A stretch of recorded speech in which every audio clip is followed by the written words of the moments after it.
አማኞች በመንፈሳዊ ጥበብ የተሞላ ኑሮ እንደሚያስፈልገን ዘመኑን ለማሸነፍ ለዘመኑ ስለ ዘመኑ ማልቀስ ስለ ዘመኑ ማላዘን አይደለም መፍትሄው ዘመዶቼ። ብዙ ሰዎች ይሄ ዘመን እያሉ ያላዝናሉ። ኖ አናላዝንም። ዘመኑን መግዛት የሚያስችለን የጥበብ ኑሮ ያስፈልገናል። እንዲህ አይነቱን ጥበብ ገለህ ነው አንተ የምትኖረው የሚለውን ጥበብ የሃይማኖት መሪዎች ሲነግሯችሁ አትስሟቸው። የአጋንንት ጥበብ ነው። በዚህ የታሰራችሁ ቤተክርስቲያን ውስጥ የምትኖሩ ይሄንን የምትፖተልኩ የአጋንንት ጥበብ ይዟችኋል። ፓስተር ልትሆን ትችላለህ። የቤተክርስቲያን መሪ ልትሆን ትችላለህ። የፈለከውን ዘማሪ ልትሆን ትችላለህ። በእርግጠኝነት እነግርሃለሁ የአጋንንት ጥበብ ሞልቶብሃል። ዘመኑ ልትገዛው አትችልም። ቤተክርስቲያን ውስጥ ያላችሁ ዘረኞች፣ ሰው ካልጠፋ ሰው ካልሞተ የምትሉ ንስሐ ግቡ ዛሬ። ዘመኑን መግዛት የሚያስችል ጥበብ አይደለም ያላችሁ። በቤተክርስቲያን ውስጥ ተቀምጠን ለአዳኙ እየዘመርን ስለ አዳኙ እየሰበክን ስለ አዳኙ እያስተማርን በቤተ ክርስቲያን ውስጥ ወንድሞችንም እንገድል፣ እህቶችንም እንገድል፣ የወንድሞችን አገልግሎት የምንገድል፣ የወንድሞችን መውጣት የምናደናቅፍ ዛሬ ወስኑ። አዳኝ ሰብኬ ሰው አልገልም በሉ።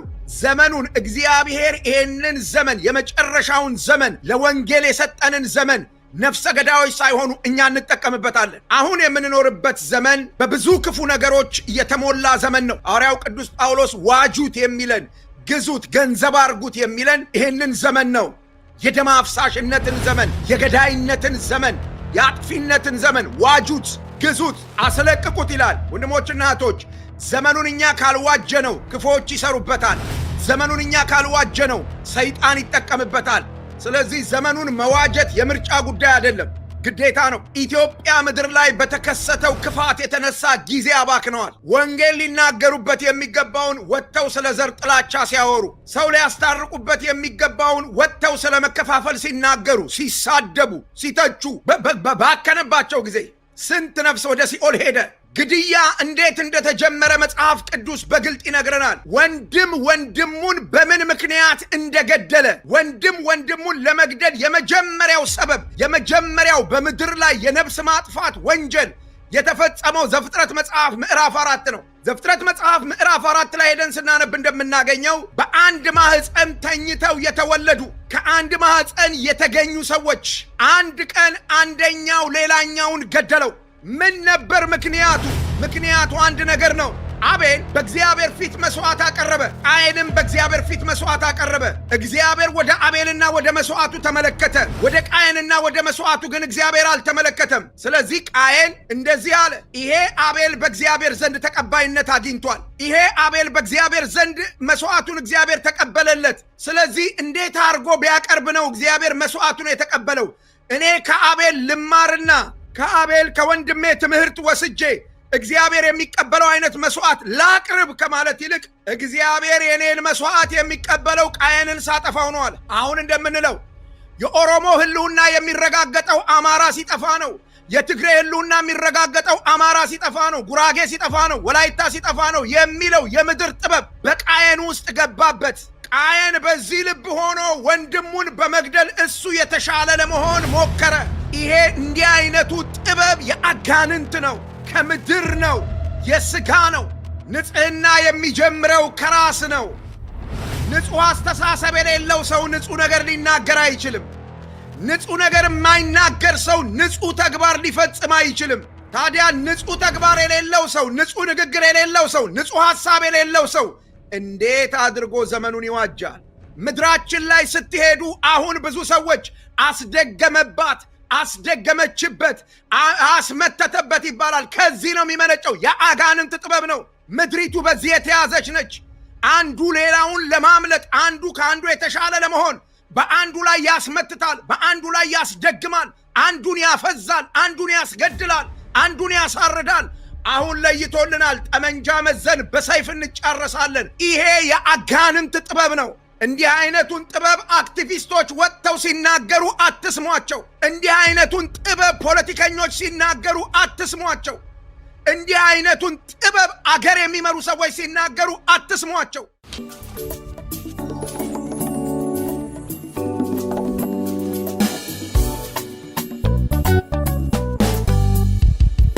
ሰላም ቅዱሳን እንደምን ከረማችሁ?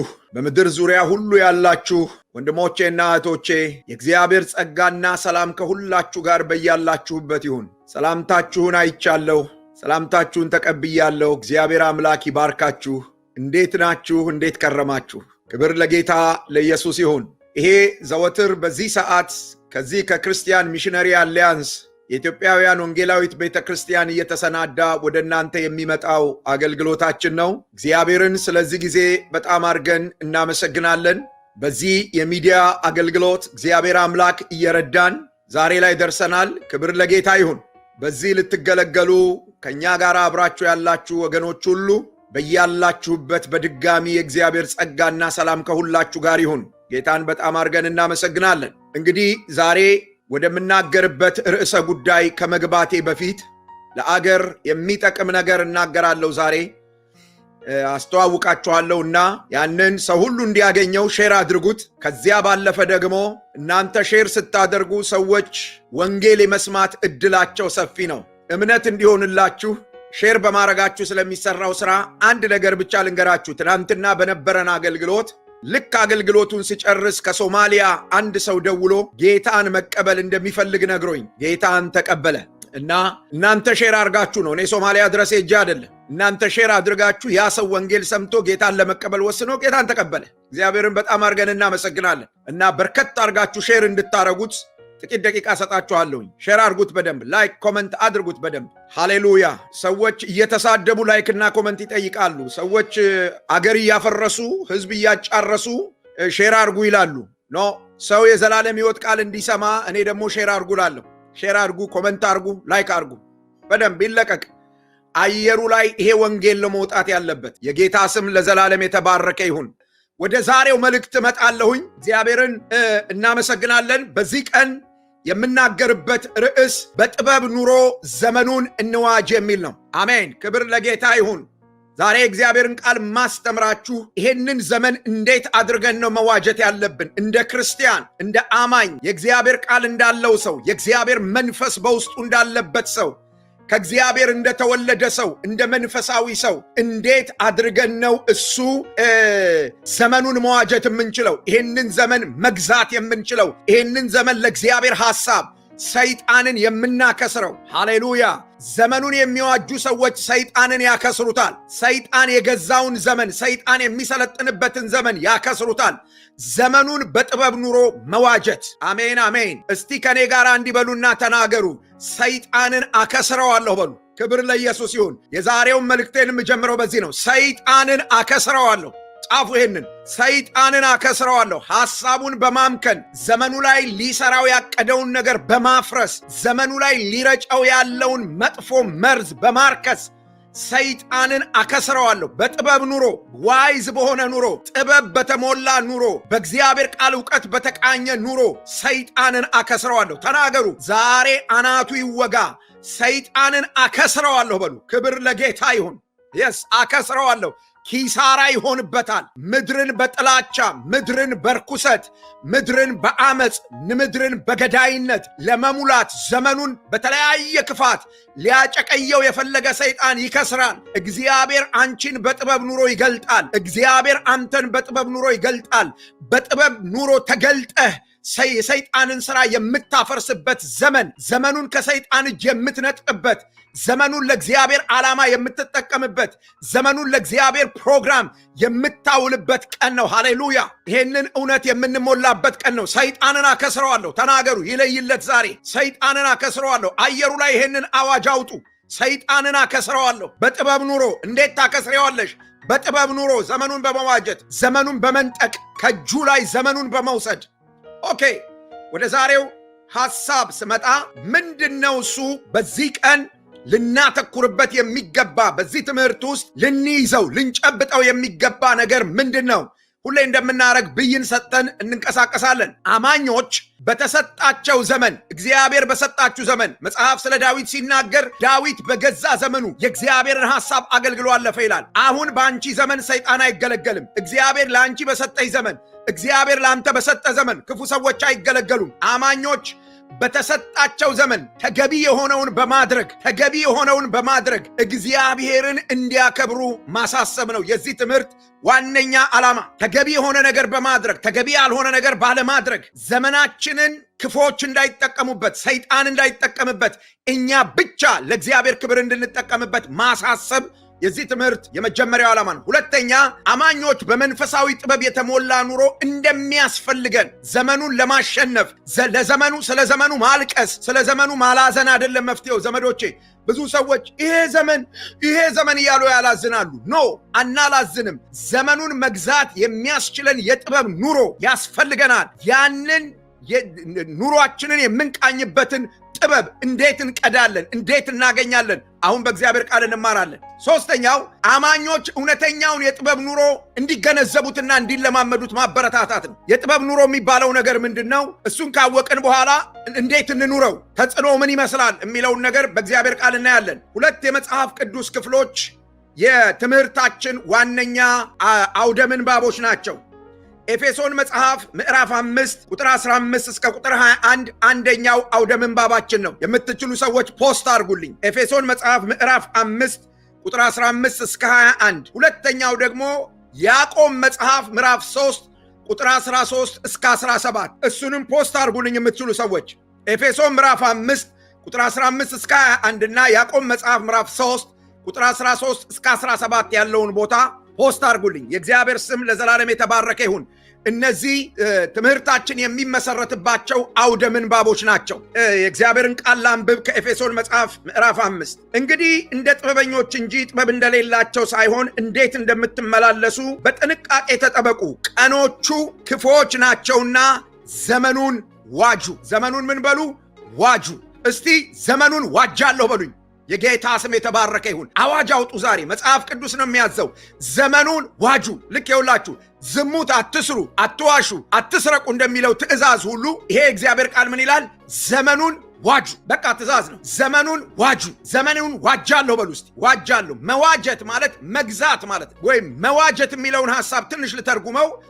ዋጀ ተቤዠ ማለት አንድን ነገር ዋጋ ከፍሎ ወደ መጀመሪያው ነገር መመለስ ማለት። አንድን ነገር ዋጋ ከፍሎ ተገቢውን ዋጋ ከፍሎ ወደ መጀመሪያው ነገር መመለስ። እግዚአብሔር ለሰው ልጆች ዕድሜ የሰጠው፣ እግዚአብሔር ለሰው ልጆች ዘመን የሰጠው ሰዎች የኃጢአት ባሪያ እንዲሆኑ አይደለም። ታዲያ ምን እንዲሆኑ ነው? እግዚአብሔርን እንዲያመልኩ። ታዲያ ምን እንዲሆኑ ነው? በመልካም ሥራ አምላካቸውን እንዲያከብሩ። ስለዚህ ዘመኑን መዋጀት ማለት ምን ማለት ነው ያላችሁኝ እንደሆነ ዘመኑን እግዚአብሔር የሰጠንን ዘመን ወደ እግዚአብሔር ፕሮግራም እንመልሳለን። ዘመኑን ፖለቲከኞች አይጠቀሙበትም። ዘመኑን ነፍሰ ገዳዮች አይጠቀሙበትም። ዘመኑን ወሮበሎች አይጠቀሙበትም ዘመዶቼ። ዘመኑን ሰይጣን አይጠቀምበትም ዘመዶቼ። ዘመኑን አንቺ ትጠቀሚበታለሽ።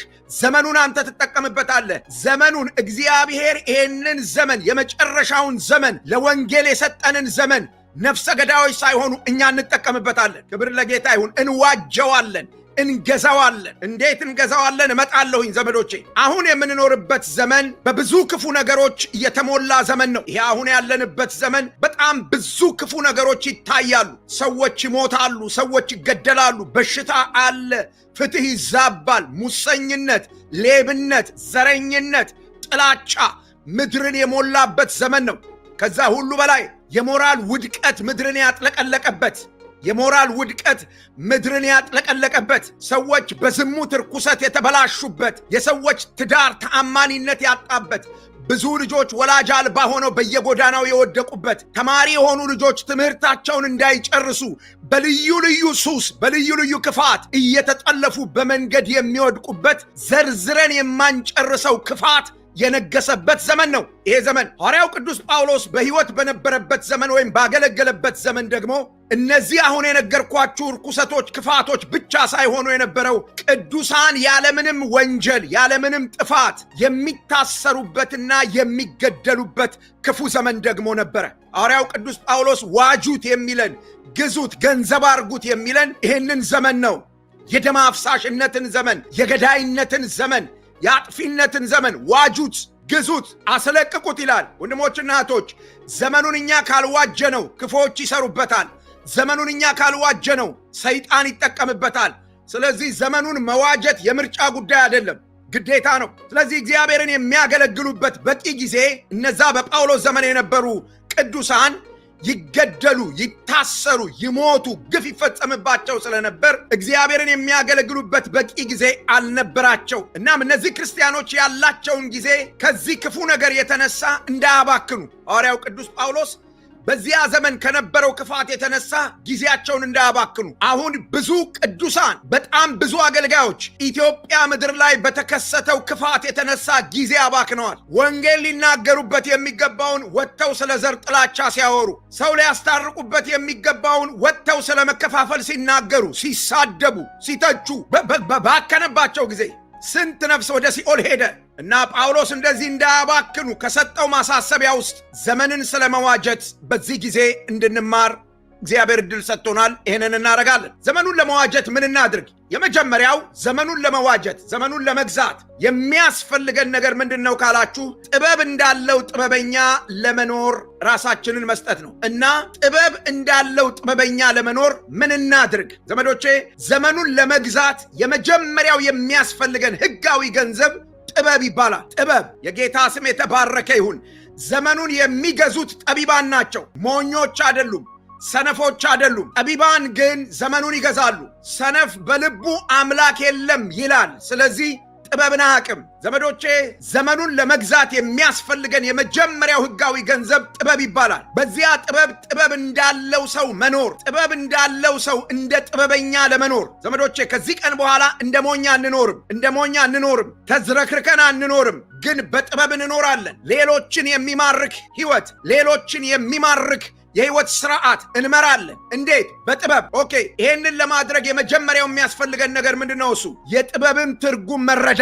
ጥበብ ማለት ምን ማለት ነው? ዘመዶቼ፣ ብዙ ሰዎች ጥበብና ተንኮል ስለተቀላቀለባቸው ተንኮልን ሁሉ ጥበብ እያሉ ይናገራሉ። መጽሐፍ ቅዱሳችን ግን በግልጽ እንደሚነግረን ጥበብ ማለት ይለናል እግዚአብሔርን መፍራት ነው ይላል። ምሳሌ መጽሐፍ ምዕራፍ 9 የእግዚአብሔርን ቃል ስታነቡ ቁጥር 10 እንዲህ ብሎ ይነግረናል። የጥበብ መጀመሪያ፣ ይሄ የጥበብ መጀመሪያ ማለት የጥበብ መደምደሚያው ቶፑ፣ አንድ ሰው ጠቢብ ሆነ የሚባለው፣ አንድ ሰው ጥበበኛ ነው የሚባለው፣ ወይም የጥበብ ጥጉ ላይ የጥበብ ክላይማክሱ ላይ ደርሷል የሚባለው ምን ሲያረግ ነው ያላችሁኝ እንደሆነ እግዚአብሔርን ሲፈራ። ስለዚህ አሁን ምድር የሚያስፈልጋት እግዚአብሔርን የሚፈሩ ነጋዴዎች፣ እግዚአብሔርን የሚፈሩ አገልጋዮች፣ እግዚአብሔርን የሚፈሩ የእግዚአብሔር ሕዝቦች፣ እግዚአብሔርን የሚፈሩ ፖለቲከኞች፣ እግዚአብሔርን የሚፈሩ ገበሬዎች፣ እግዚአብሔርን የሚፈሩ አዋቂዎች፣ ልሂቃን ምድሪቱ ያስፈልጋታል። ዓለም ትፈልጋለች። የጥበብ መጀመሪያ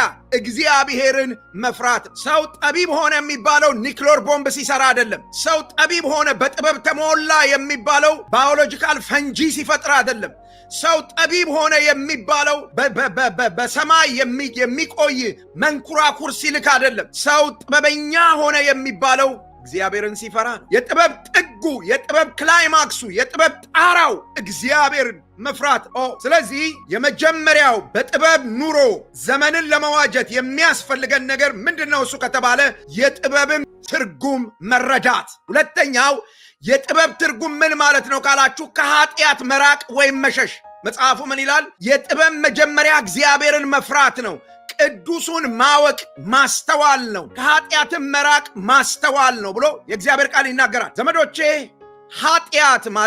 ኃጢአት ማለት አመፅ ማለት። ከአመፅ የሸሹ ፖለቲከኞች፣ ከአመፅ የጸዱ አገር መሪዎች፣ ከአመፅ የሸሹ ፓስተሮች፣ ከአመፅ የሸሹ ነቢያት፣ ከአመፅ የሸሹ የሃይማኖት መሪዎች ያስፈልጉናል። ዘመኑን ለመዋጀት ጥበብ የሚባለው ነገር በአመፅ በኃጢአት። አመፅ ማለት በእግዚአብሔርና በእግዚአብሔር ቃል ላይ ማመፅ ማለት፣ በእግዚአብሔርና በእግዚአብሔር ሕግ ላይ ማመፅ ማለት፣ እግዚአብሔር በቃሉ የሚናገረውን እውነት መግፋት ማለት። አመፅ የእግዚአብሔርን እውነት የሚገፋ ማንኛውም ሰው ጥበበኛ አይደለም፣ አዋቂ አይደለም፣ በጥበብ እየተመላለሰ አይደለም። ስለዚህ ኢትዮጵያ አሁን የሚያስፈልጓት የአንደኛውን ዘር ታሪክ አጥንተው ዘርዝረው አውርተው ከሌላኛው ዘር ጋር የሚያናክሱ ምሁራን ሳይሆን የሚያስፈልጓት አሁን አገሪቱ የሚያስፈልጓት ምሁራን እግዚአብሔርን የሚፈሩና ከአመጽ የሚሸሹ ከአመጽ ከክፋት ከገዳይነት የሚሸሹ። ይሄ ሁሉ አመጽ ከምን ይመነጫል? ኢየሱስ ክርስቶስን ካለማመን። የመጀመሪያው አመጽ ምድርን የሚያጠፋ አመጽ፣ የሰውን ልጅ የሚያበላሽ አመጽ፣ ኃጢአት የሚባለው ነገር ምንድነው እሱ ብለን መጽሐፍ ቅዱስን ስንጠይቅ በኢየሱስ ክርስቶስ አለማመን። ስለዚህ በክርስቶስ ኢየሱስ ያላመኑ ሰዎች ጥበብ ሊኖራቸው አይችልም። በክርስቶስ ኢየሱስ ያላመኑ ሰዎች ከአመፃ ሊሸሹ አይችሉም። ከኃጢአት ሊርቁ አይችሉም። ከገዳይነት ሊያመልጡ አይችሉም። ከዚያ ማምለጥ የሚቻለው እንዴት ነው? እሱ ወንድሞችና እህቶች፣ ትናንትና አንድ እግዚአብሔር ሰው የእግዚአብሔርን ቃል ሲናገር ሰማሁና በጣም ተደነቅኩ። ማቴዎስ ወንጌል ምዕራፍ 28 ቁጥር 19 እስከ 20 እንደዚህ ብሎ ይናገራል። ኢየሱስም ከሙታን ከተነሳ በኋላ፣ የሚገርም ነገር ነው። ሰዎች ገደሉት። ኢየሱስን በመስቀል ላይ አዋርደው ሰዎች ገደሉት። በጦር ወግተው ገደሉት። የሾህ አክሊል ጭነው ገደሉት። በጅራፍ ገርፈው ገደሉት። ሞትን አሸንፎ ተነሳ። ሞትን ድል አድርጎ ተነሳ። ማለት የነበረበት ምን ነበር ያላችሁኝ እንደሆነ እነዚህ እኔን ለሞት አሳልፈው የሰጡትን እነዚህን የገደሉኝን በሉ እያሳደዳችሁ ግደሉልኝ ነበር ማለት የነበረበት። ግን እሱ እንደሱ አላለም። እሱ እንደዚህ አለ። ከሙታን ከተነሳ በኋላ እንዲህ አለ፣ ስልጣን ሁሉ በሰማይና በምድር ተሰጠኝ እና ወደ ሰው ልጆች ሁሉ ሂዱና ሞት መሸነፉን ንገሩ። የአብ ስም የተባረከ ይሁን። ሞት ተሸንፏል በሉና ለሰው ልጅ ንገሩት። በኃጢአት ምክንያት እላው ላይ የነበረበት ሞት፣ እላው ላይ የነበረበት ፍርድ፣ እላው ላይ የነበረበት ቅጣት፣ ዲያብሎስ ሰይጣን ተሸንፏል ብላችሁ ለሰቀሉኝ ሰዎች ንገሯቸው። ለገደሉኝ ሰዎች ንገሯቸው። ይሰቀል ይሰቀል ብለው በመስቀል ለቸነከሩኝ ሰዎች ንገሯቸው። ሞት መሸነፉን፣ አርነት መውጣታቸውን፣ ነፃ መውጣታቸውን ንገሯቸው አለ ጌታ ኢየሱስ። የሚገርም ነገር ነው። ይሄንን አለማመን አመጽ ነው። ይሄንን አለመቀበል አመጽ ነው። ዛሬም ደግሜ እናገራለሁ፣ ለኢትዮጵያውያን መፍትሄ የሚሆነው ኢየሱስ ብቻ ነው። አገሪቱ ላይ የተቆለሉ ዘመን ያስቆጠሩ የሃይማኖት ድርጅቶች ለምድሪቱ ሰላም ሊያመጡ አልቻሉም። ይሄንኑ ሃይማኖት የሚመሩ ሰዎች ናቸው በየሚዲያው እየወጡ ረብሻ የሚያጋግሉት። ዘመዶቼ፣ ከምድሪቱ ላይ ረብሻ እንዲጠፋ የምትፈልጉ ከሆነ፣ ሰው ሰውን መቀበል እንዲችል የምትፈልጉ ከሆነ፣ ሰው ከገዳይነት ከአመፀኝነት ነፃ እንዲወጣ ምንፈልግ ከሆነ አንድ መፍትሄ አለ። ለገዳዮቹ የሞተ የገዳዮቹን ሞት ሞቶ ገዳዮቹን ያዳነ ከድንግል የተወለደ ከሙታን በመነሳት የእግዚአብሔር ልጅ ሆኖ የተገለጠ በእርሱ ለሚያምን ሁሉ የዘላለም ሕይወት የሚሰጥ ኢየሱስ ክርስቶስን ማመን ነው። አሁን የሃይማኖት ጨዋታ አይደለም። አንዳንድ ሰዎች ነገሩን የሃይማኖት ጨዋታ ያደርጉታል፣ የፖለቲካ ጨዋታ ያደርጉታል። በደንብ ስሙኝ። ኢየሱስ ክርስቶስን የማመን ጉዳይ፣ የኢየሱስ ክርስቶስን ጌትነት የመቀበል ጉዳይ፣ የኃጢአት ይቅርታ የመቀበል ጉዳይ የፖለቲካ ኢሹ አይደለም። በጭራሽ አይገናኝም ከፖለቲካ ጋር። የሚገናኘው ወደ ገሃነም ከመሄድና ወደ ገሃነም ካለመሄድ ጋር ነው። እና ጠቢብ የሆነ ሰው ምን ያደርጋል? በኢየሱስ ክርስቶስ በማመን ከኃጢአት ይሸሻል። ዋው! ጠቢብ የሆነ ሰው ምን ያደርጋል? ምንድነው እሱ ጥበብ? ከአመፅ መራቅ። ሰው ሁሉ ኢየሱስን አላምንም ሲል እኔ ግን አምነዋለሁ። ሰው ሁሉ ኢየሱስ ክርስቶስ ጌታዬ አይሆንም ሲል እኔ ግን ጌታዬ ይሆናል። ሰው ሁሉ ኢየሱስ ክርስቶስ አምላኬ አይሆንም ሲል እኔ ግን አምላኬ ይሆናል ማለት ጠቢብነት።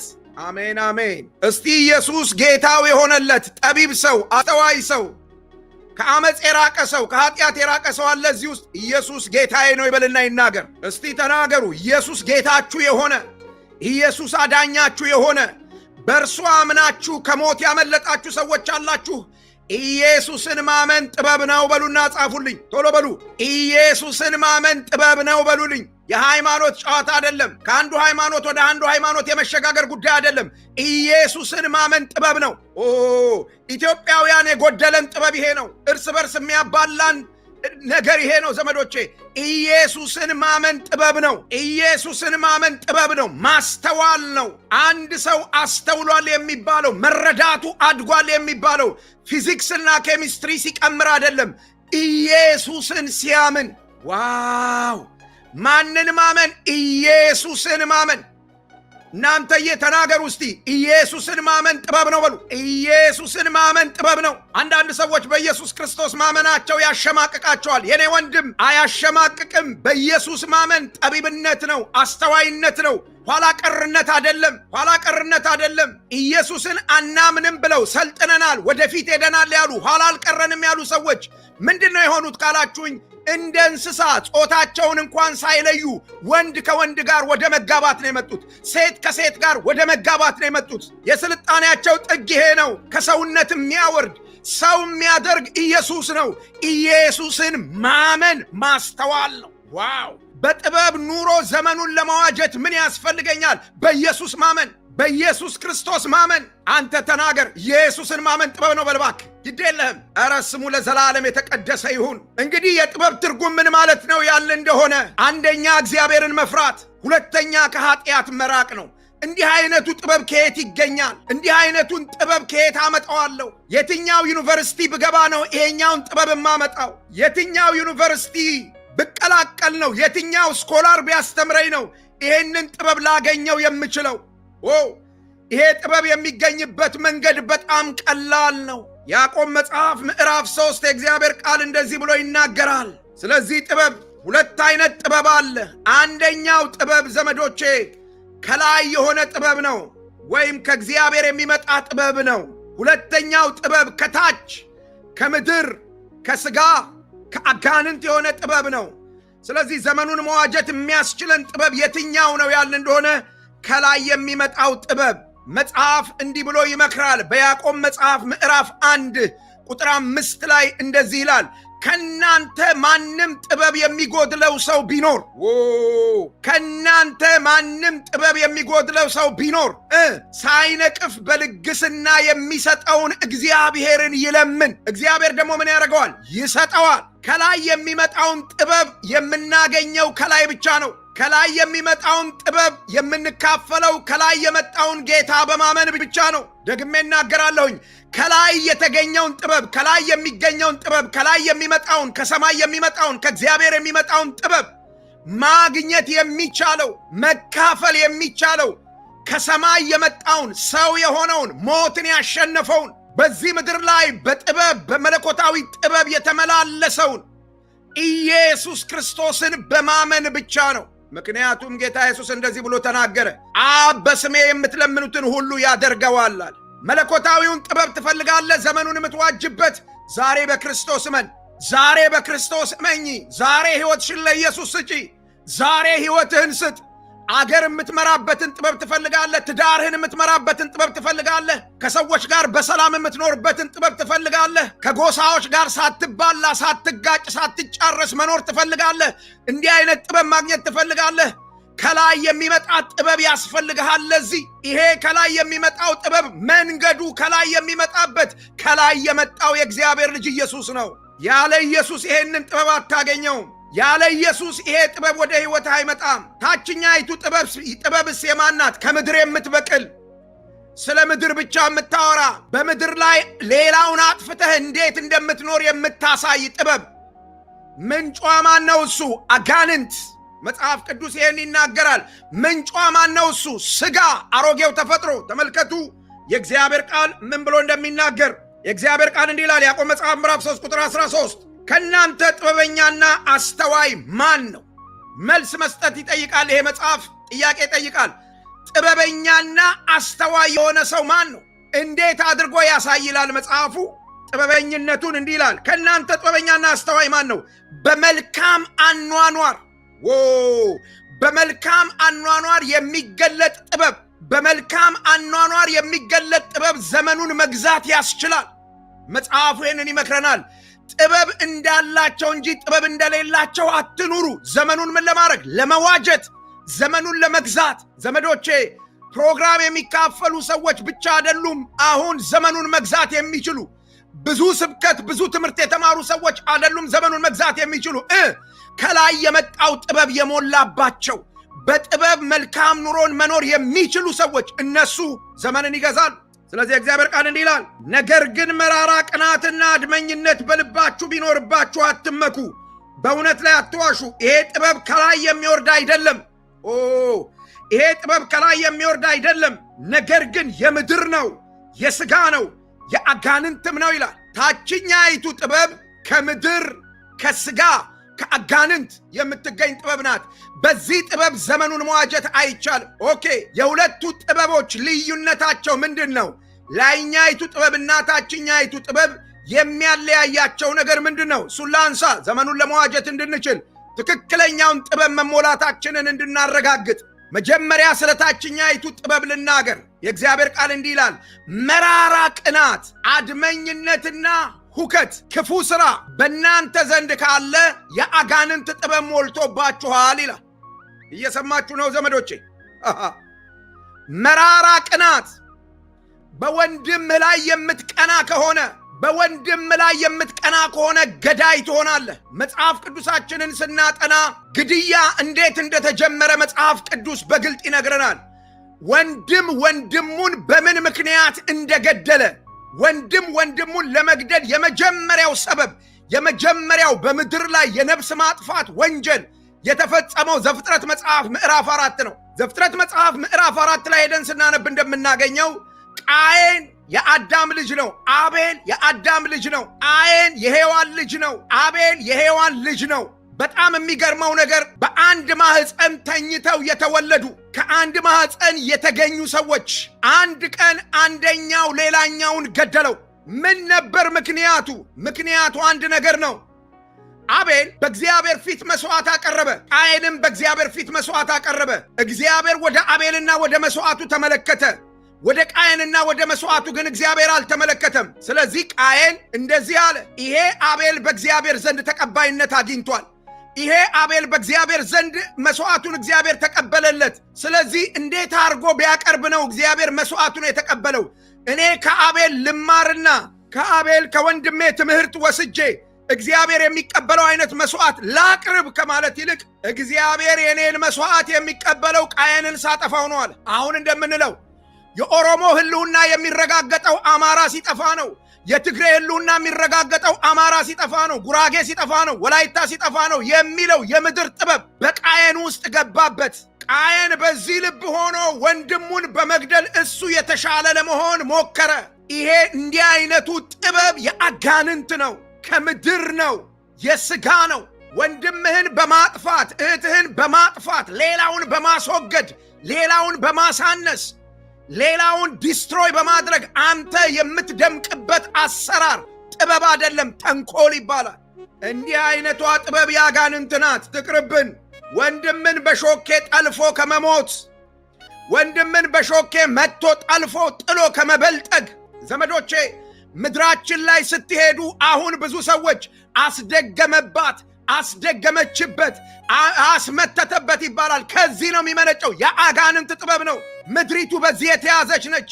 አንዱ ሌላውን ለማምለጥ፣ አንዱ ከአንዱ የተሻለ ለመሆን በአንዱ ላይ ያስመትታል፣ በአንዱ ላይ ያስደግማል፣ አንዱን ያፈዛል፣ አንዱን ያስገድላል፣ አንዱን ያሳርዳል። አሁን ለይቶልናል። ጠመንጃ መዘን በሰይፍ እንጫረሳለን። ይሄ የአጋንንት ጥበብ ነው። እንዲህ አይነቱን ጥበብ አክቲቪስቶች ወጥተው ሲናገሩ አትስሟቸው። እንዲህ አይነቱን ጥበብ ፖለቲከኞች ሲናገሩ አትስሟቸው። እንዲህ አይነቱን ጥበብ አገር የሚመሩ ሰዎች ሲናገሩ አትስሟቸው። እንዲህ አይነቱን ጥበብ ገለህ ነው አንተ የምትኖረው የሚለውን ጥበብ የሃይማኖት መሪዎች ሲነግሯችሁ አትስሟቸው። የአጋንንት ጥበብ ነው። አልሰማም በሉ እስቲ፣ አልሰማም። ወንድምህን የምትገልበትን ጥበብ የሚያካፍልህ አልሰማም። ይሄኛውን ጎሳ ለማጥፋት፣ ይሄኛውን ዘር ለማጥፋት ገንዘብ እናዋጣ፣ ስማችን ይቀየር፣ ከዚህ አጥቢያ እንውጣ፣ ከዚህ በኋላ እንደዚህ የሚባል ነገር የለም፣ የእኛ ዘር የሚል ትምህርት የሚል ስብከት፣ እንዲህ አይነት ጥበብ የአጋንንት ነው። ከወንድምህ የሚለይህ አልሰማም በል እስቲ። አንድ ሰው ይናገር፣ አቤት ዛሬ ጉድ ነው። አልሰማም በይ እስቲ። መጽሐፉ እንዲህ ብሎ ይናገራል። እንዲህ አይነቱ ጥበብ መራራ ቅናት ያለበት፣ ገሎ ብቻ የሚያርፍ፣ ምሕረት ማያቅ፣ ይቅርታ ማያቅ፣ ገና እዛታች የነበረ የማናቃቸው አያቶቻችን፣ የማናቃቸው ቅድመ አያቶቻችን እነሱ በሰሩት ስህተት፣ እነሱ በፈጠሩት ስህተት ያንን እያጣቀሰ ዛሬ ለጦርነት የሚጠራ ያንን እያጣቀሰ ዛሬ ለግድያ የሚጠራ በዚህ የተያዛችሁ በዚህ የታሰራችሁ ቤተ ክርስቲያን ውስጥ የምትኖሩ ይሄንን የምትፖተልኩ የአጋንንት ጥበብ ይዟችኋል። ፓስተር ልትሆን ትችላለህ። የቤተ ክርስቲያን መሪ ልትሆን ትችላለህ። የፈለከውኑን ዘማሪ ልትሆን ትችላለህ። በእርግጠኝነት እነግርሃለሁ የአጋንንት ጥበብ ሞልቶብሃል። ዘመኑ ልትገዛው አትችልም። ዘመኑ ይጫወትብሃል። ዘመኑ ላይ የሚሰራው መንፈስ ይጫወትብሃል። እየዘመርክ እየሰበክ እየተነበይክ ይጫወትብሃል። ሰው እንድትገድል ያረጋሃል። ኢየሱስ ለሰው ሞቷል ብለህ ሰብከህ ሰው ትገላለህ። እንደዚህ ነው የምትሆነው። መራራ ቅናት። አዳኝ ሰብኮ ሰው ከመግደል እግዚአብሔር ያድናችሁ። እንዲህ በሉና ተናገሩ፣ አዳኝ ሰብኬ ሰው አልገልም በሉ። ቤተ ክርስቲያን ውስጥ ያላችሁ ዘረኞች፣ ሰው ካልጠፋ ሰው ካልሞተ የምትሉ ንስሐ ግቡ ዛሬ። ዘመኑን መግዛት የሚያስችል ጥበብ አይደለም ያላችሁ። አዳኝ ሰብኬ ሰው አልገልም በሉ። ከሞን ተናገሩ፣ ይህንን ተናገሩ። በቤተ ክርስቲያን ውስጥ ተቀምጠን ለአዳኙ እየዘመርን ስለ አዳኙ እየሰበክን ስለ አዳኙ እያስተማርን በቤተ ክርስቲያን ውስጥ ወንድሞችንም እንገድል፣ እህቶችንም እንገድል፣ የወንድሞችን አገልግሎት የምንገድል፣ የወንድሞችን መውጣት የምናደናቅፍ ዛሬ ወስኑ። አዳኝ ሰብኬ ሰው አልገልም በሉ። ለአዳኝ ዘምሬ ሰው አልገልም በሉ። ከመሆኑ ታችኛይቱ ጥበብ ከአጋንንት የመጣችው ጥበብ የሥጋ የሆነችው ጥበብ ሥራዋ ይሄ ነው። መራራ ቅናት፣ አድመኝነት። የሚገርም ነገር ነው። አድማ፣ በመንግሥት ላይ አድማ፣ በቤተ ክርስቲያን ላይ አድማ፣ በባልንጀራ ላይ አድማ፣ በቤተሰብ ላይ አድማ፣ በጎረቤት ላይ አድማ። ቁጭ ብሎ በመነጋገር መፍታት አይደለም። ታዲያ ማደም፣ አንዱን ለማጥፋት ማደም፣ አንዱን ለማስወገድ ማደም። እንዲህ አይነቱ ጥበብ የማን ነው? የሥጋ የአጋንንት የምድር ነው። እንዲህ አይነቱ ጥበብ ያደህያል። አድሙ፣ በመንግሥት ላይ አድሙ፣ በቤተ ክርስቲያን መሪዎች ላይ አድሙ፣ በጎረቤቶቻችሁ ላይ፣ በዚህኛው ዘር ላይ አድሙበት። ከዚህኛው ዘር ጋር እንዳትገናኙ፣ ከዛኛው ዘር ጋር እንዳትገናኙ፣ ከዚህኛው ቤተሰብ ጋር እንዳትገናኙ፣ ከዚህኛው ጎረቤት ጋር እንዳትገናኙ። አድማ። አድመኝነት ከሰው ይነጥላል። አድመኝነት አውሬ ያረጋል። ጠቢብ አይደለም የሚያደርገው። አድመኝነት አውሬ ያደርጋል። ጻፍልኝ ይህንን ወንድሜ። አድመኝነት አውሬ ያደርጋል በል። እንደ አውሬ መኖር የለብህም። እንደ ሰው ነው የምትኖረው። አድመኝነት አውሬ ያደርጋል። ሰው ከሰው ጋር ተነጋግሮ ችግሩን ይፈታል። ሰው ከሰው ጋር ተጣልቶ ከሆነ ይታረቃል። ሰው ከሰው ጋር ካልተግባባ በሰላማዊ መንገድ ይለያያል። አያድምም፣ አይገልም። አድመኝነት ግን አውሬ ያደርጋል። አድመኝነት አውሬ ያደርጋል። አውሬ የሚያደርግ ጥበብ የማን ነው? የሥጋ። አውሬ የሚያደርግ ጥበብ የማን ነው? የአጋንንት። የሚገርም ነገር ነው። አውሬ የሚያደርግ ጥበብ የማን ነው? ከምድር የሚበቅል የምድሩ ልሂቃን የሚናገሩት፣ እኛ ደብዳቤ እየጻፍን የምንልክላቸው፣ ምዕራባውያኑ የሚያመጡት፣ ምዕራባውያኑ የሚረጩብን፣ እርሱ እንደ ሕዝብ አንድ ላይ እንዳንሆን፣ እንደ አማኝ አንድ ላይ እንዳንሆን፣ እንዳንቀባበል የሚያረግ የሚያባላ። ይሄ ጥበብ ባለበት ቦታ ሁሉ ምን እንደሚከሰት መጽሐፉ እንዲህ ብሎ ይናገራል። በደንብ ስሙኝ።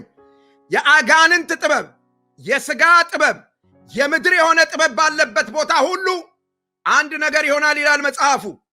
ሁከትና ክፉ ሥራ ሁሉ በዚያ አለ ይላል። ለዚህ አሁን በኢትዮጵያ ያለው ሁኔታ ጥሩ ማሳያ ነው። የአጋንንት ጥበብ፣ የሥጋ ጥበብ፣ የምድር ጥበብ ባለበት ቦታ ሁሉ ሁለት ነገር አለ። ምን? የመጀመሪያው ሁከት፣ የታወከ ትዳር፣ የታወከ ቢሮ፣ የታወከች ቤተ ክርስቲያን፣ የታወከ አገር። ከምን የተነሳ? ይውላችሁ፣ የታወከ የተበጠበጠ የተረበሸ ሰላም የሌለበት አገር፣ ሰላም የሌለበት ትዳር። ዘመዶቼ፣ አሁን ምድሪቱ ላይ ወጥቶ የምታዩት ሰላም ማጣት መነሻው እቤት ነው። መነሻው ትዳር ውስጥ ነው። ዘመዶቼ፣ አገር የሚመራ ፖለቲከኛ ነኝ ምናምን የሚል ሰው ሲመጣ መጀመሪያ ማየት ያለብን ቤቱን ነው። ቤቱን ያልመራ አገር አይመራም። ስለ ጎሳ ስላወራ፣ ስለ ጎሳ ስለተንጣጣ ካድሬ አገር ሊመራ አይችልም። መሪነት ባህሪ ነው። መሪነት ማንነት ነው። በደንብ ስሙ። መደናበር አያስፈልገውም። በደንብ እዩ። የሥጋ ጥበብ፣ የምድር ጥበብ፣ የአጋንንት ጥበብ ባለበት ቦታ ሁሉ ሁከት አለ፣ ረብሻ አለ፣ ጦርነት አለ፣ ግድያ አለ፣ ማጥፋት አለ። ይህንን ጥበብ የተሞሉ ሰዎች፣ በዚህ ጥበብ የተያዙ ሰዎች ዘመኑን ሊዋጁ አይችሉም። ለምን? ገዳዮች ናቸው።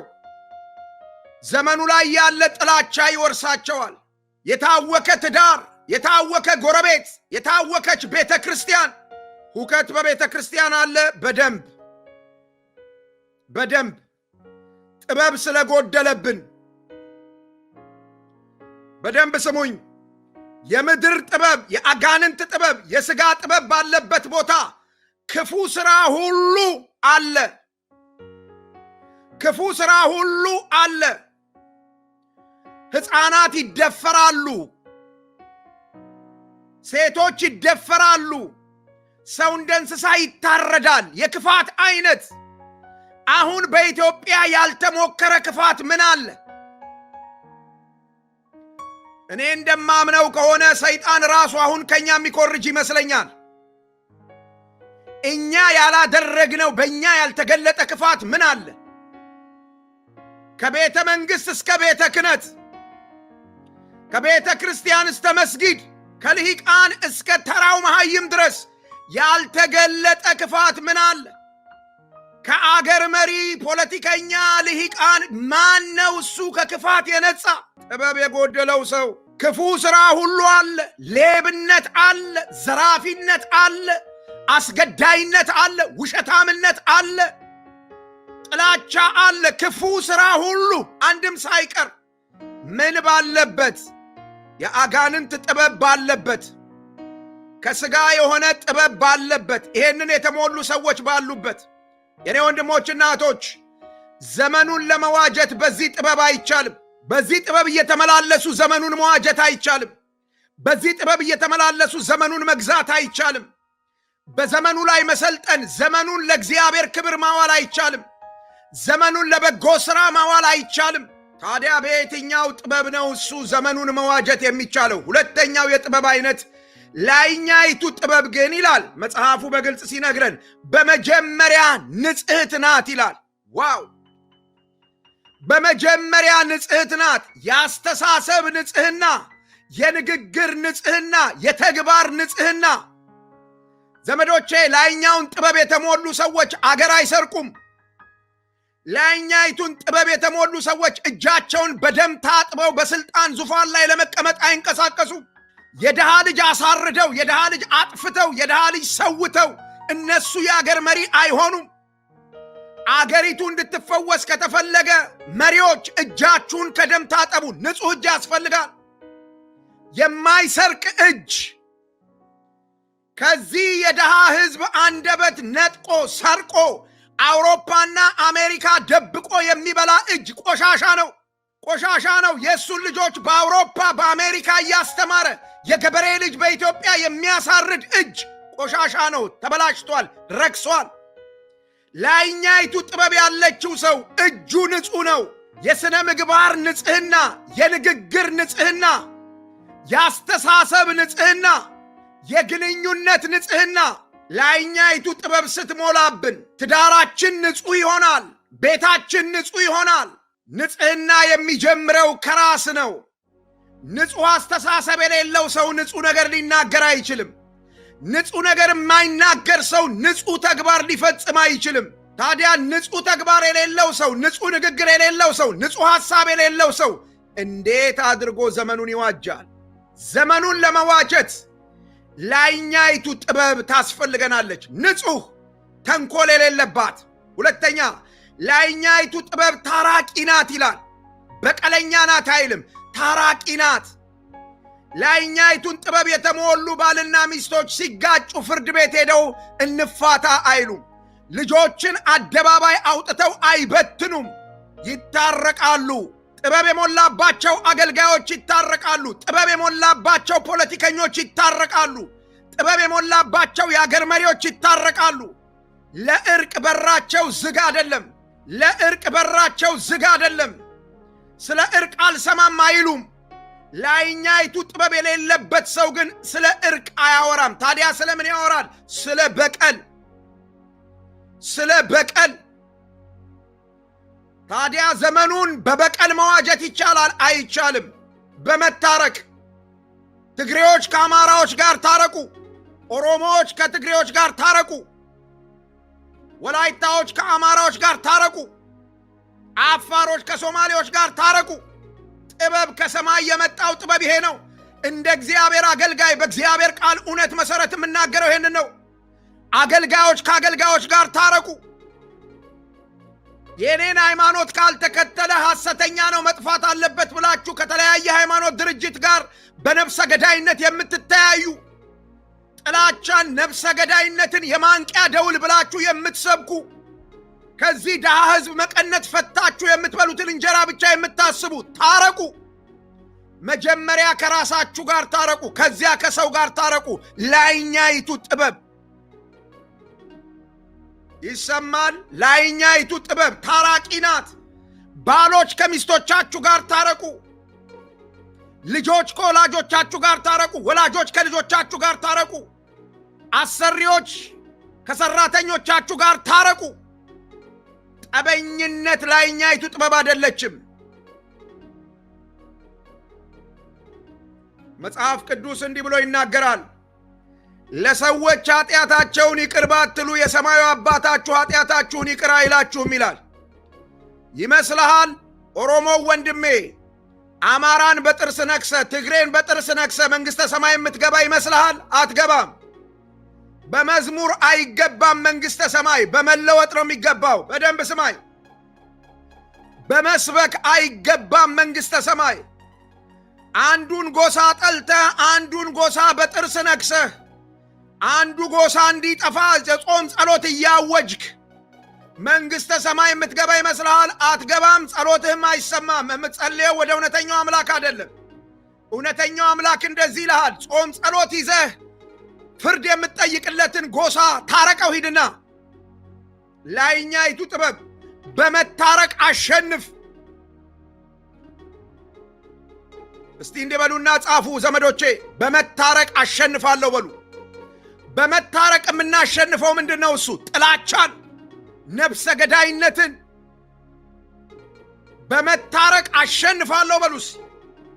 ቤተ ክርስቲያን ውስጥ ተቀምጣችሁ ከዚህ በኋላ እዚህ ቤተ ክርስቲያን አንገባም፣ አንቀላቀልም ከዚህኛው ቋንቋ ጋር ብላችሁ በየስርቻው የሆነ ቡድን ያቋቋማችሁ ንስሐ ግቡ።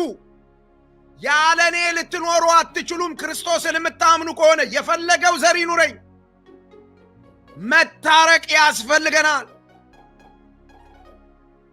በመታረቅ አሸንፋለሁ በሉ። ለእርቅ የተዘጋጀ ሰው አሳዳጅ አይደለም፣ ገዳይ አይደለም፣ ስም አጥፊ አይደለም። ላይኛይቱ ጥበብ፣ ይሄንን ጥበብ የተሞሉ ሰዎች ዘመኑን ይዋጃሉ፣ ዘመኑን ይገዛሉ። ወው ላይኛይቱ ጥበብ ምሕረትና በጎ ፍሬ የሞላባት ናት ይላል። ላይኛይቱ ጥበብ ምሕረትና በጎ ፍሬ የሞላባት፣ ምሕረት ለሌሎች፣ ምሕረት ለድሆች፣ ምሕረት ለተገፉ፣ ምሕረት ለታመሙ፣ ምሕረት ለታረዙ።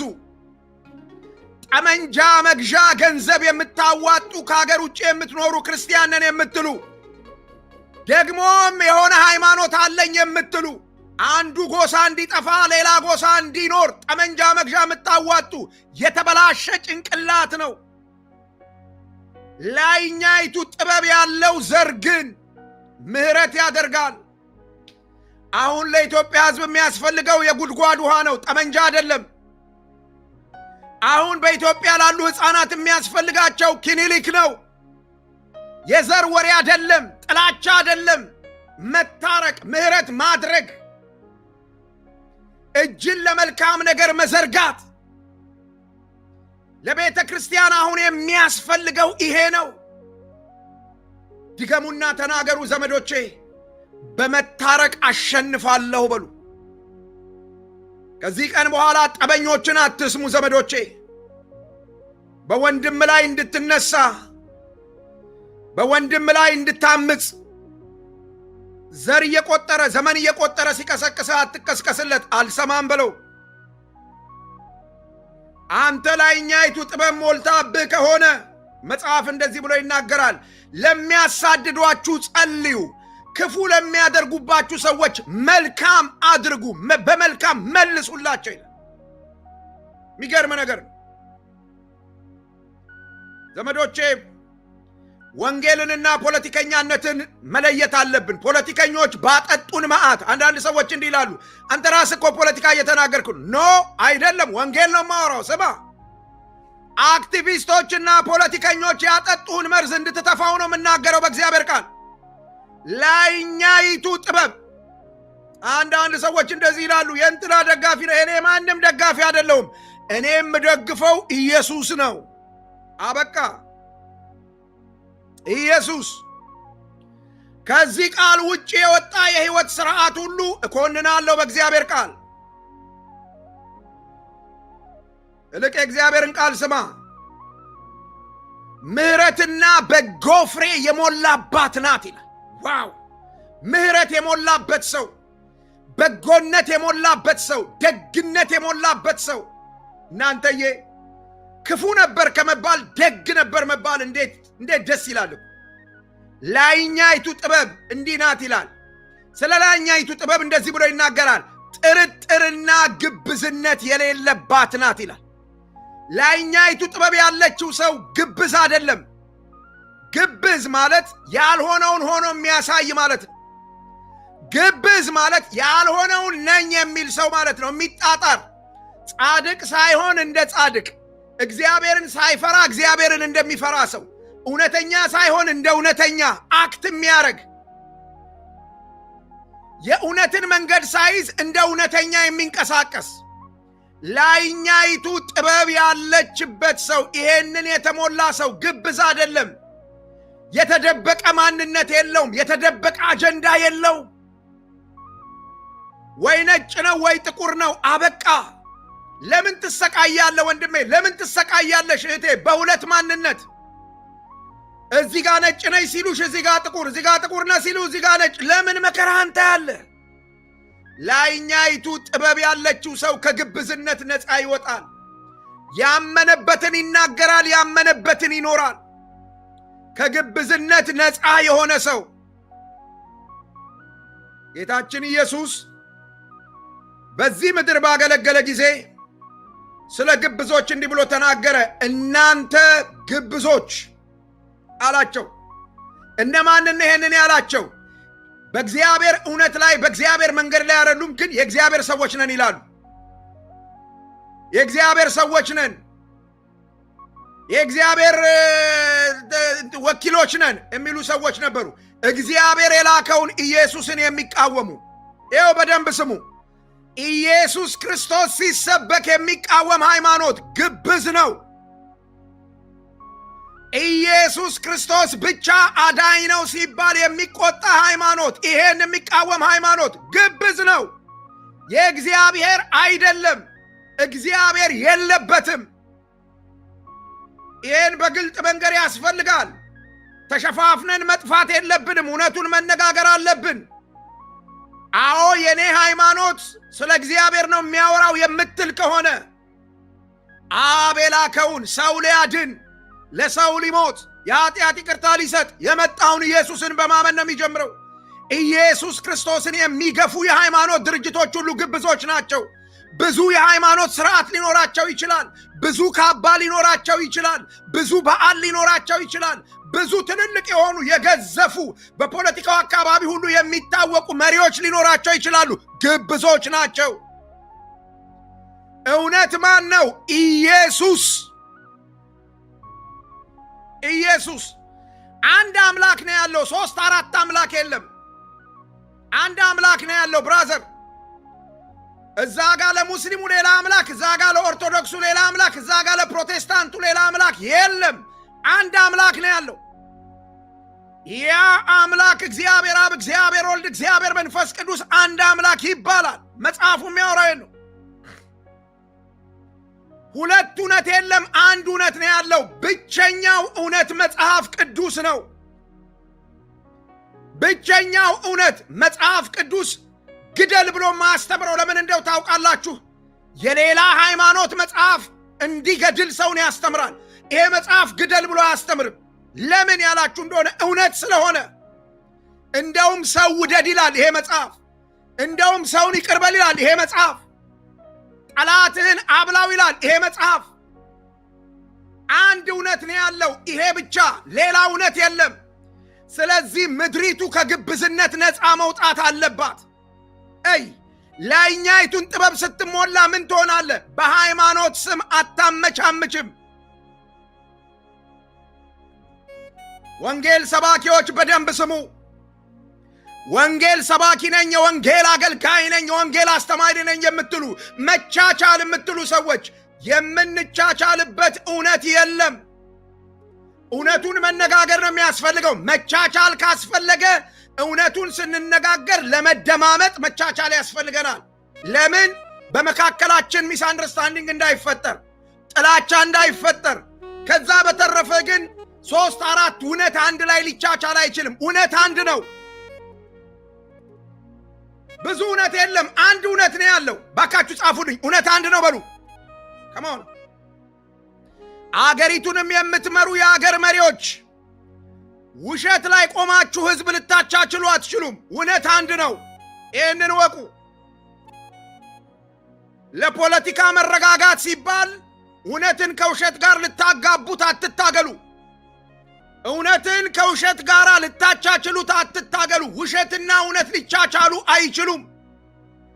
እውነትና ውሸት አንድ ላይ ሊኖሩ አይችሉም። ይኸውላችሁ ኢየሱስ ክርስቶስ በዚህ ምድር ባገለገለ ጊዜ ሲናገር እንዲህ አለ፣ እውነት እውነት እላችኋለሁ። አበቃ።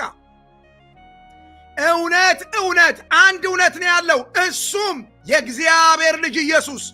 እውነት እኔ ነኝ ያለ፣ መንገድ እኔ ነኝ ያለ። ለሙስሊሙ ያለው እውነት አንድ ነው። ለኦርቶዶክሱ ያለው እውነት አንድ ነው። ለፕሮቴስታንቱ ያለው እውነት አንድ ነው። ለፖለቲከኛው ያለው እውነት አንድ ነው። ለነጋዴው ያለው እውነት አንድ ነው። ለገበሬው ያለው እውነት አንድ ነው። ለተማሪው ያለው እውነት አንድ ነው። ለአዛውንቱ ያለው እውነት አንድ ነው። ለልጆች ለወጣቶች ያለው እውነት አንድ ነው። እሱም ኢየሱስ። ብዙ እውነት ሊኖር አይችልም። ለአማራው፣ ለኦሮሞው፣ ለትግሬው፣ ለጉራጌው፣ ለከምባታው፣ ለሃዲያው፣ ለአፋሩ፣ ለሶማሊው ያለው እውነት አንድ ነው። ለነጩ ለጥቁሩ ያለው እውነት አንድ ነው። እሱም ኢየሱስ። የለም ሌላ እውነት። እና በዚህ እውነት ላይ በመደራደር መገበዝ አያስፈልግም። እውነቱን ማስረዳት አንድ ነገር ነው። እውነቱን ሰዎች እንዲቀበሉት ማድረግ አንድ ነገር ነው። በእውነቱ ላይ መደራደር ግን ግብዝነት ነው። የወንጌላውያን ቤተ እምነት መሪዎች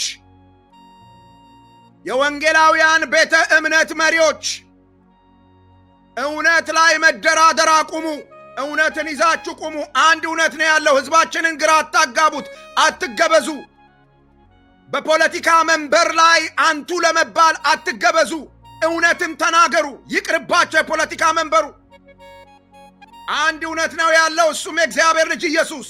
ምድሪቱን የሚያድናት የእግዚአብሔር ልጅ ኢየሱስ። ከኃጢአት የሚያድን የእግዚአብሔር ልጅ ኢየሱስ። የዘላለም ሕይወት የሚሰጥ የእግዚአብሔር ልጅ ኢየሱስ። ላይኛይቱ ጥበብ ስትሞላብህ፣ በላይኛይቱ ጥበብ ስትያዝ በእውነት ላይ አትገበዝም። በእውነት ላይ ግብዝነት የለም። በዚህ ጥበብ የተሞሉ ሰዎች ዘመኑን ይገዛሉ። አሜን አሜን። ዘመኑን ለመዋጀት እንድንችል ስለ ጥበብ ይሄንን ካደረግን ዘመኑን ለመዋጀት እንድንችል ሁለተኛው ልናደርግ የሚገባው ነገር ምንድን ነው? የመጀመሪያው ጥበብ እንዳለው ጥበበኛ መኖር ነው። ሁለተኛው ዘመኑን ለመዋጀት እንድንችል ልናደርግ የሚገባው ነገር የእግዚአብሔርን ፈቃድ ማወቅ ነው። የኤፌሶን መጽሐፍ ምዕራፍ 5 ቁጥር 15 እንደዚህ ብሎ ይናገራል። የእግዚአብሔር ፈቃድ ምን እንደሆነ እወቁ እንጂ ሞኞች አትሁኑ። ወይ ጉድ! የእግዚአብሔር ፈቃድ ምን እንደሆነ አስተውሉ፣ እወቁ እንጂ ሞኞች አትሁኑ። የእግዚአብሔርን ፈቃድ የማያውቅ ሰው ሞኝ ነው። እስቲ ሞኝ አልሆንም በሉ። የእግዚአብሔርን ፈቃድ የማያውቁ ሞኞች አሁን በቤተ ክርስቲያን ስለተከማቹ፣ የእግዚአብሔር ፈቃድ ምን እንደሆነ የማይገባቸው፣ የእግዚአብሔርን ፈቃድ ያጡ አማኞች፣ ዘማሪዎች፣ የቤተ ክርስቲያን ፕሮግራም ተካፋዮች በቤተ ክርስቲያን ስላሉ በትንቢት ስም የሚዘርፉ ሰዎች ይዘርፏቸዋል። ሞኝን ሁል ጊዜ ታታልሉታላችሁ። ሞኝን ሁል ጊዜ ትዘርፉታላችሁ። የእግዚአብሔርን ፈቃድ የእግዚአብሔርን ፈቃድ የሚያውቅ ሰው ልታታልሉት አትችሉም። ሞኝ አልሆንም በሉሲ። የእግዚአብሔርን ፈቃድ ለማወቅ እንዴት እችላለሁ? እሱን ከመናገሬ በፊት ስለ እግዚአብሔር ፈቃድ የምናገረውን በጥንቃቄ ስሙ ዘመዶቼ።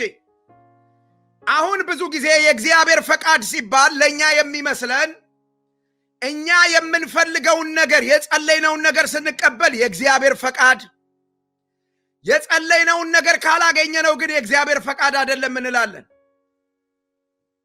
ጥሩ ነው እሱ። ነገር ግን የእግዚአብሔር ፈቃድ ምን እንደሆነ አንድ ነገር ልንገራችሁና እንዴት የእግዚአብሔርን ፈቃድ እንደምንገነዘብ በሮሜ መጽሐፍ ምዕራፍ 12 ቁጥር 2 ልናገር። የእግዚአብሔር ፈቃድ ማለት አንተ የምትፈልገውን ስታገኝ፣ እኔ የምፈልገውን ሳገኝ፣ አንቺ የምትፈልጊውን ስታገኝ ማለት አይደለም። የእግዚአብሔር ፈቃድ ማለት እግዚአብሔር በአንተ ሕይወት፣ እግዚአብሔር በአንቺ ሕይወት እንዲሆን የሚፈልገው ነገር ሲሆን ማለት ነው።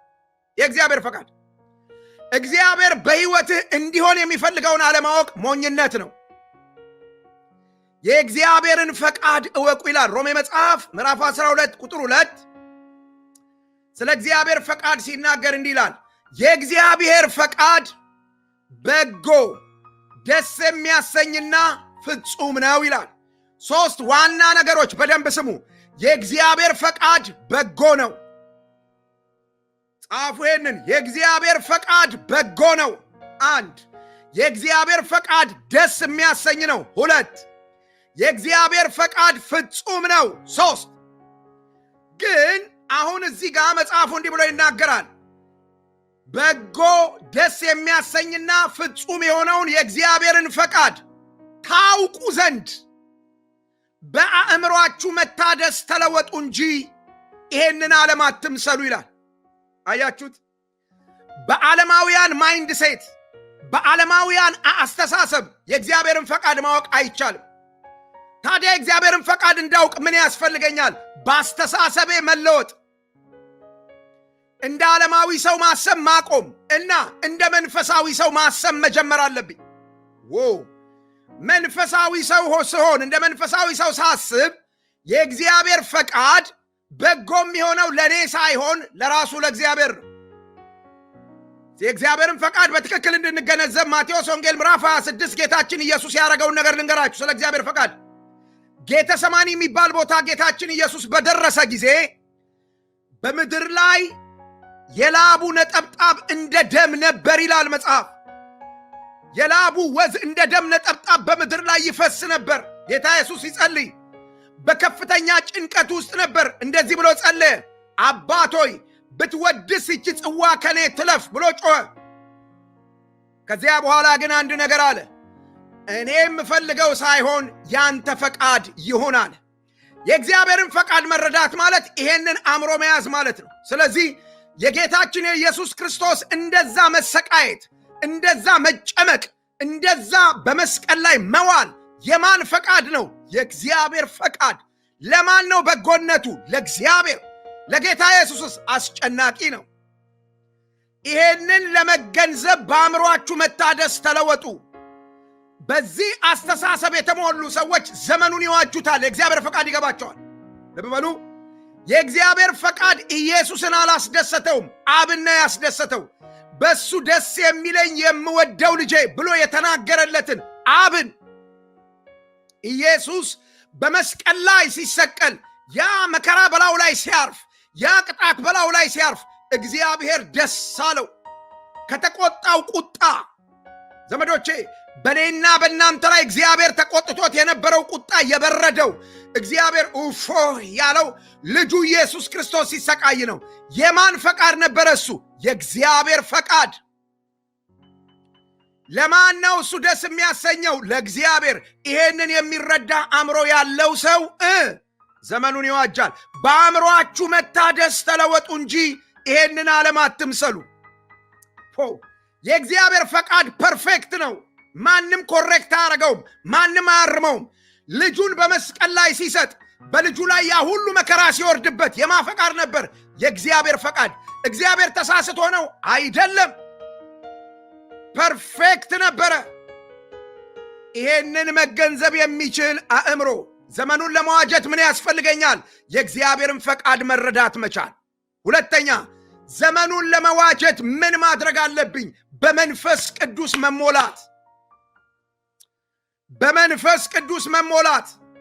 በወሬና በነገር በጥላቻ ከመሞላት ይልቅ በመንፈስ ቅዱስ መሞላት። ይሄ በመንፈስ ቅዱስ መሞላት የሚለው ቃል አንድ ጊዜ በልሳን ተራራራ ብሎ መናገር ማለት አይደለም። ታዲያስ በየዕለቱ ለመንፈስ ቅዱስ ራስን በመስጠት በየዕለቱ ለመንፈስ ቅዱስ ሰሚት በማድረግ መንፈስ ቅዱስ በቅዱስ ቃሉ አማካኝነት አስተሳሰባችንን፣ ንግግራችንን፣ ተግባራችንን እንዲቆጣጠር ራሳችንን መስጠት ማለት ነው። እደግመዋለሁ፣ ስሙኝ። በመንፈስ ቅዱስ መሞላት ማለት የወይራ ዘይት በላይ ላይ ሲፈስ ወደ ኋላ መገንደስ ማለት አይደለም። በመንፈስ ቅዱስ መሞላት ማለት በየፌስቡኩ ቀርበ በልሳን መጮህ ማለት አይደለም። በመንፈስ ቅዱስ መሞላት ማለት መንፈስ ቅዱስ በቅዱስ ቃሉ አማካኝነት። ለምን? ቅዱሳት መጽሐፍት ሁሉ የእግዚአብሔር መንፈስ አለባቸው። መንፈስ ቅዱስ እንዲሞላበት የሚፈልግ ሰው ራሱን ለእግዚአብሔር ቃል ይሰጣል። የእግዚአብሔርን ቃል ከመንፈስ ቅዱስ ጋር ማፋታት ስህተት ነው። ያለ እግዚአብሔር ቃል መንፈስ ቅዱስ የለም። አንዳንድ ሰዎች መንፈስ ቅዱስ ያለው ጸሎት ውስጥ ይመስላቸዋል። አልተጻፈም። ቅዱሳት መጽሐፍት ሁሉ የእግዚአብሔር መንፈስ አለባቸው። መንፈስ ቅዱስ እንዲሞላብን ለእግዚአብሔር ቃል መሰጠት፣ የእግዚአብሔርን ቃል መታዘዝ፣ የእግዚአብሔርን ቃል ማመን። ከዚያስ በመንፈስ ቅዱስ አማካኝነት አመለካከታችን በቅዱስ ቃሉ፣ ንግግራችንና ተግባራችን በየዕለቱ ሲለወጥ መንፈስ ሞልቶብናል። አሜን። መንፈስ ይሙላብን ዘመዶቼ፣ አሜን። መንፈስ ይሙላብን። አሜን የሚል ሰው አለ? መጽሐፉ ምን ይላል? መንፈስ ይሙላባችሁ እንጂ በወይን ጠጅ አትስከሩ። እኔ ዛሬ እንዲህ ብዬ እናገራለሁኝ። በጥላቻ ንግግር አትስከሩ፣ በዘረኝነት አትስከሩ። መንፈስ ይሙላባችሁ። ዘረኝነት አይቆጣጠራችሁ፣ የእግዚአብሔር መንፈስ ይቆጣጠራችሁ። ጥላቻ አይቆጣጠረን፣ የእግዚአብሔር መንፈስ ይቆጣጠረን በቃሉ። ዘመዶቼ፣ ስስት፣ ውሸት፣ ግብዝነት፣ ሃይማኖተኝነት አይውረሰን፣ አይሙላብን። ታዲያ መንፈስ ቅዱስ በቃሉ ይሙላብን። አሜን፣ አሜን፣ አሜን፣ አሜን። በእውነት ለዚህ እውነት አሜን የሚል ሰው ካለ መንፈስ ይሞላብኛል ይበል። ዛሬ እሱ ነው ቀኑ ብራዘር። መንፈስ ቅዱስ እንደዚህ የሞላበት ሰው ዘመኑን በጥበብ ኑሮ መዋጀት ይችላል። ለምን? መንፈስ ቅዱስ ጥበብን ስለሚያካፍለው። ሦስተኛው ነገር በጣም ፈታኝ የሆነው ዘመኑን በጥበብ ኑሮ ለመዋጀት ስለ ሁሉ ነገር ሁል ጊዜ እግዚአብሔርን ማመስገን በለው። ስለ ሁሉ ነገር፣ ሁሉ ነገር ማለት አንድም ሳይቀር ማለት ነው። ስለ ሁሉ ነገር፣ ደስ ስለሚያሰኘውም ደስ ስለማያሰኘውም፣ ስለ ተሳካውም ስላልተሳካውም፣ ስለ ሞላውም ስላልሞላውም፣ ስለ ጎደለውም ስለ ተረፈውም ነገር ስለ ሁሉ መቼ መቼ? ሁል ጊዜ። ለምን? እግዚአብሔር አምላክ ስለሆነ ያንቺን ምስጋና ዲዘርቭ ያደርጋል እግዚአብሔር። ያንተን ምስጋና ዲዘርቭ ያደርጋል እግዚአብሔር። የምናመሰግነው ስላረገልን ሳይሆን ስለሚገባው ነው። ከሞን አምላክ እሱ ብቻ ስለሆነ፣ መመስገን ያለበት እሱ ብቻ ስለሆነ ስለሚገባው። ለዚህ ነው መጽሐፉ ምን ብሎ ይናገራል? በከፍታውም ስትሆኑ ማመስገን፣ በዝቅታም ስትሆኑ ማመስገን። ለምን? የእግዚአብሔርን አምላክነት ያንተ ከፍታና ያንተ ዝቅታ አይወስነው። አሁን አገራችን እያለፈችበት ባለ ሁኔታ ማመስገን፣ ትዳራችን እያለፈበት ባለ ሁኔታ ማመስገን፣ ጤንነታችን እያለፈበት ባለ ሁኔታ ማመስገን። ለምን? የእግዚአብሔር ትክክልነት፣ የእግዚአብሔር ሁሉን ቻይነት፣ የእግዚአብሔር ኤልሻዳይነት የሚለካው በእኛ ሁኔታ ሳይሆን በእርሱ ማንነት ነው። አንድ ሰው እንዲህ ብሎ ይናገር እስቲ፣ ይገባዋል በሉ። እግዚአብሔርን ለማመስገን ብቸኛው ምክንያታችን የእሱ አምላክነት ነው። እርሱን የሚመስል አምላክ ስለሌለ፣ እርሱን የሚመስል አምላክ ስለሌለ፣ እርሱ ብቻ እውነተኛ ስለሆነ፣ እርሱ ብቻ አምልኮ ስለሚገባው፣ እርሱ ብቻ ምስጋና ስለሚገባው፣ ይሄን የሚያደርጉ ሰዎች ምን ይሆናሉ? ዘመኑን በጥበብ ኑሮ ይገዙታል። እንዴት? ዘመኑ የሚፈጥረው ችግር አጉረምራሚ አያረጋቸው፣ ሐዘንተኛ አያረጋቸው። እግዚአብሔር አምላኬ ነው የሚል ይገባዋል ይበል። እግዚአብሔርን ማመስገን ይገባዋል። በምንም ሁኔታ ውስጥ እግዚአብሔር አምላክ ነው። ለዘላለም ስሙ ይባረክ። እስቲ እግዚአብሔር አምላክ ነው በሉ። እያበቃሁ ነው እኔ። እግዚአብሔር አምላክ ነው በሉ። የመጨረሻውና አራተኛው ዘመኑን ለመዋጀት የሚያስፈልገን መጽሐፉ እንደሚነግረን በኤፌሶን መጽሐፍ ምዕራፍ 5 ላይ ቁጥር 1 ላይ ክርስቶስን ማዕከል ያደረገ የእርስ በርስ ግንኙነት፣ አዲሱ ትርጉም እንዲህ ብሎ ይናገራል። ለክርስቶስ ኢየሱስ ካላችሁ ፍርሃት የተነሳ አንዳችሁ ለሌላችሁ ተገዙ ይላል። ለክርስቶስ ኢየሱስ ካላችሁ ፍርሃት የተነሳ ወንድሞቼ፣ ወንድሞቻችንንና እህቶቻችንን ሳናከብር እነሱን ዲስሪስፔክት አድርገን ለጌታ ክብር የምንዘምር ከሆነ ተሳስተናል። መጽሐፍ ቅዱስ እንደዚህ ብሎ ይናገራል። ለክርስቶስ ኢየሱስ ካላችሁ አክብሮት የተነሳ። ለካ ጌታን ማክበር የሚታወቀው ወንድሜን ሳከብር ነው። ለካ ጌታን ማክበር የሚታወቀው እህቴን ሳከብር ነው። ለካ ጌታን ማክበር የሚታወቀው ሚስቴን ሳከብር ነው። ለካ ጌታን ማክበር የሚታወቀው ባሌን ሳከብር ነው። ለካ ጌታን ማክበር የሚታወቀው የአገር መሪ ሳከብር ነው። ለካ ጌታን ማክበር የሚታወቀው ልጆቼን ሳከብር ነው። ጎረቤቴን ሳከብር ነው። አብሮኝ የሚሰራውን አብሮኝ የሚማረውን ወንድሜን ሳከብር ለጌታ ክብር ሰጠው የሚባለው። ላባችን ጠብ እስኪል ለጌታ ክብር ዘምረን ወንድሞቻችንን የምናዋርድ ጨፋሪዎች እንጂ እግዚአብሔርን አክባሪዎች አይደለንም። በደንብ ስሙ። ዘመኑን ልንዋጅ አንችልም። በጭፈራ ዘመኑ አይዋጅም። በኪቦርድ ዘመኑ አይዋጅም። በመዝሙር እስክስታ በመውረድ ዘመኑ አይዋጅም። ዘመኑ ወንድምን ለክርስቶስ ካለህ አክብሮት የተነሳ በማክበር እግዚአብሔር የሰጠንን አገልጋዮች በማክበር ሃሌሉያ! እንደዚህ የሚኖሩ ሰዎች ዘመኑን በጥበብ ኑሮ ይዋጁታል። በክፉ በተያዘው ዓለም ስንኖር እያንዳንዱ የኑሯችን አቅጣጫ የራሱ የሆነ ክፋት አለው። እያንዳንዱን ቀን መዋጀት ያልቻለ እያንዳንዱን ቀን መዋጀት ያልቻለ ቀኑ ላይ ያለውን ክፋት መዋጀት ያልቻለ ደግሞ የዘመኑ ክፋት ባሪያ ይሆናል። ዘመኑ የወለደው ክፋት ይገዛዋል። ከዚህ ነፃ በመውጣት ዘመኑን በሚመጥን የጥበብ ኑሮ በመኖር ለመመላለስ እግዚአብሔርን በእውነት ማምለክ ያስፈልገናል። ጥበብ እንዳለው ጥበበኛ መኖር ይጠበቅብናል።